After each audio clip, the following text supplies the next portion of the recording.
बिस्मिल्लाहिर्रहमानिर्रहीम। अस्सलाम वालेकुम। मैं हूं आपका मेज़बान महर आदिल और आप देख रहे हैं 89 न्यूज़। नाज़रीन, अपनों से बिछड़ना और उसके बाद ज़िंदगी किस कदर मुश्किल होती है, कितने इम्तिहान जो हैं वो ज़िंदगी लेती है, ये तो आपको आज की स्टोरी से पता चलेगा।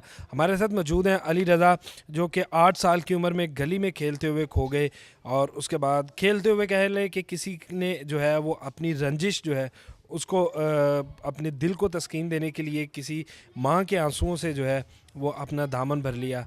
उसकी क्या दास्तान थी, आज वो किस हाल में है और किस तरह से हमारे महकमे जो हैं उसको अपने से मिलाने के लिए कोशिश हैं, वो आप तक पहुँचाते हैं। अस्सलाम वालेकुम। वालेकुम अस्सलाम। अली रज़ा, जिस तरह आपने मुझे अभी पहले बताया कि आप 8 साल की उम्र में आप जो है किसी ने उठा के तो उनके हवाले कर दिया था, जो आपके रिलेटिव्स ही थे, बे औलाद थे, लेकिन जब उनके घर अल्लाह पाक ने अपनी रहमत की तो जो है आपको निकाल दिया गया और उसके बाद से अभी तक जो है वो अपने माँ बाप से नहीं मिल पाए।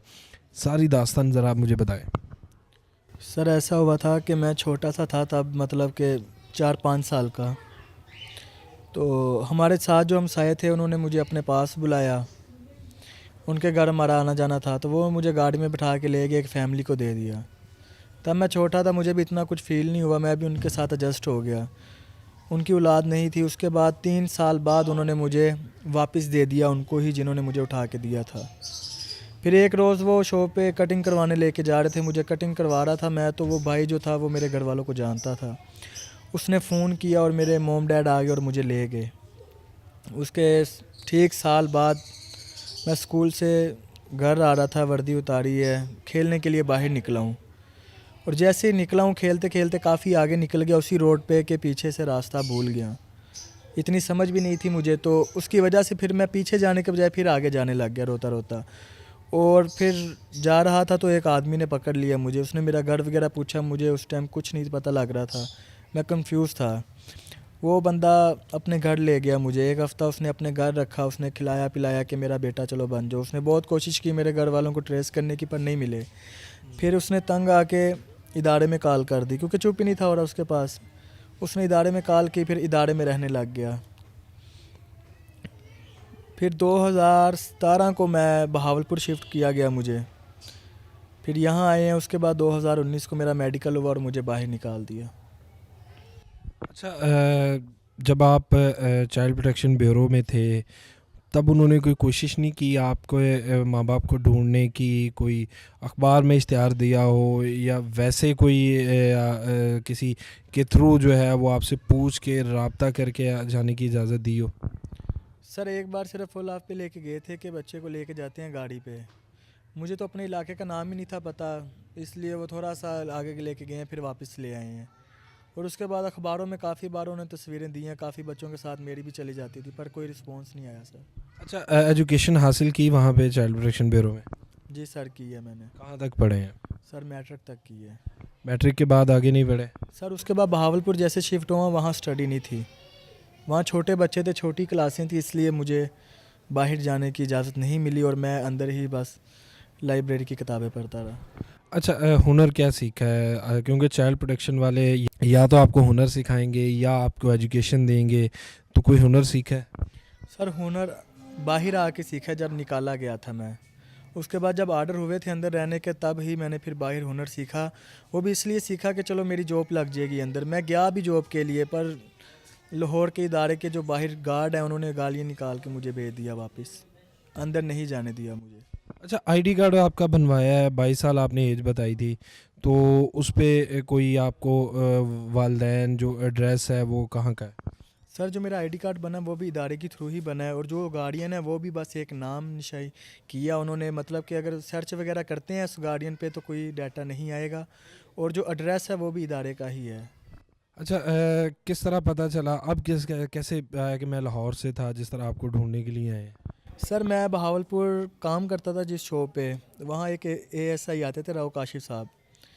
वो मेरे कस्टमर थे, रेगुलर आते थे मेरे से काम करवाते थे। एक दिन मैंने उन्हें बताया कि सर ऐसे ऐसे मेरी स्टोरी है। उन्होंने फिर क्या नाम है कि लाहौर में कांटेक्ट किए सर से, इनके ज़िम्मे लगाया कि आप बच्चे की फ़ाइल वगैरह निकालो लाहौर से, और जहाँ से है वो ट्रेस करो जगह।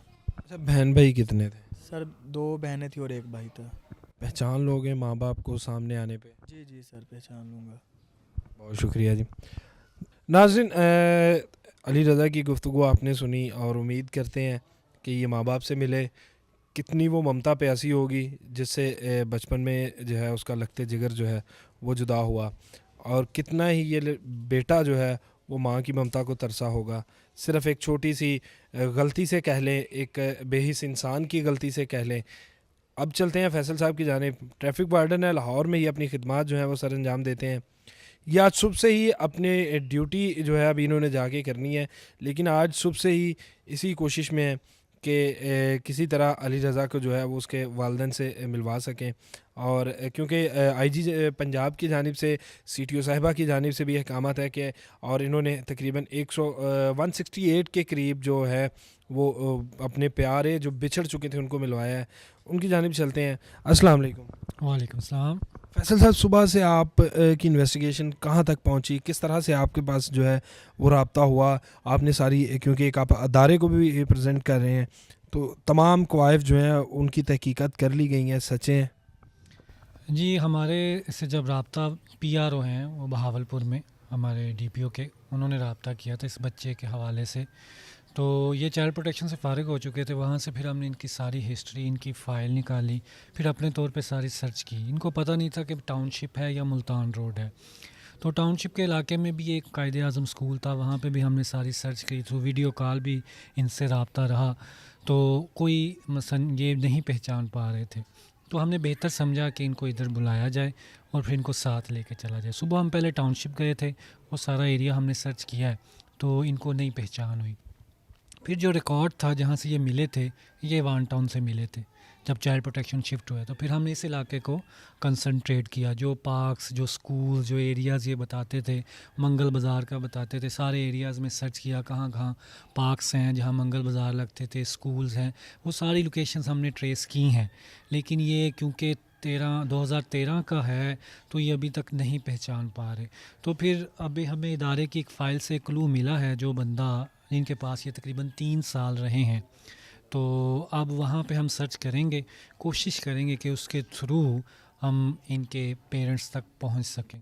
अच्छा फैसल साहब, ये बहावलपुर से आए हैं, यहाँ पे उनके लिए कोई अब ज़ाहिरी बात है, मिलेंगे तो फिर जाएंगे, अगर नहीं मिलते तो वापस आएंगे, अगर मिल गए तो ये उनके पास रहेंगे। कब तक जो है वो आपके पास ये मेहमान रहेंगे, और कब तक जो है वो आपको उम्मीद है कि आप पहुँच जाएंगे इनके वालिदैन तक? जी, इंशाल्लाह हम विद इन डेज़ ही, हो सकता है आज ही कोई ना कोई इनका क्लू मिल जाए। अगर नहीं मिलता तो इनकी रहाइश का प्रॉपर वो डिपार्टमेंट ने इंतज़ाम किया हुआ है, इंशाल्लाह ये वहाँ पे रहेंगे आराम से। कल फिर अगर खुदा न खास्ता आज हमें वो क्लूज़ नहीं मिलते, कल फिर हम इसकी सर्च करेंगे और इंशाल्लाह अल्लाह के घर में पूरी उम्मीद है कि इनके वालिदैन मिल जाएंगे। अच्छा फैसल साहब, जुदाई का गम जो है वो ख़ुसूसी तौर पे माँ बाप से जुदाई की अगर हम बात करें तो बड़ा तकलीफ़ देह है, कि बच्चे के लिए भी, वालिदैन के लिए भी। माँ जो है वो किस तरह से अपनी ज़िंदगी गुजार रही होगी, किस तरह से इसे याद कर रही होगी, क्या फीलिंग्स क्या है कि आप बिछड़ों को मिलाने का काम कर रहे हैं? देखिए, ये एक सदका जारी है और बहुत बड़ा एक अल्लाह पाक का इनाम है हम पे कि हम ये काम कर रहे हैं, क्योंकि इस काम के लिए सम पर्सनस आर चोज़न, कुछ लोग ही अल्लाह पाक मुंतखब करता है। हमारी ड्यूटी लगी है, तो इसमें हमारे जो आईजी पंजाब हैं और हमारी सीटीओ साहब हैं वो बहुत ज़्यादा इंटरेस्ट लेते हैं और हमें बड़ा अप्रिशिएट करते हैं। तो उनकी सपोर्ट से ही हमें फिर हौसला मिलता है और हम पूरी तनदही से जो केस पकड़ते हैं, अल्लाह पाक हमारी मदद करता है और इंशाल्लाह ये भी अपने वालिदैन तक ज़रूर मिलेंगे। बहुत शुक्रिया जी फैसल साहब।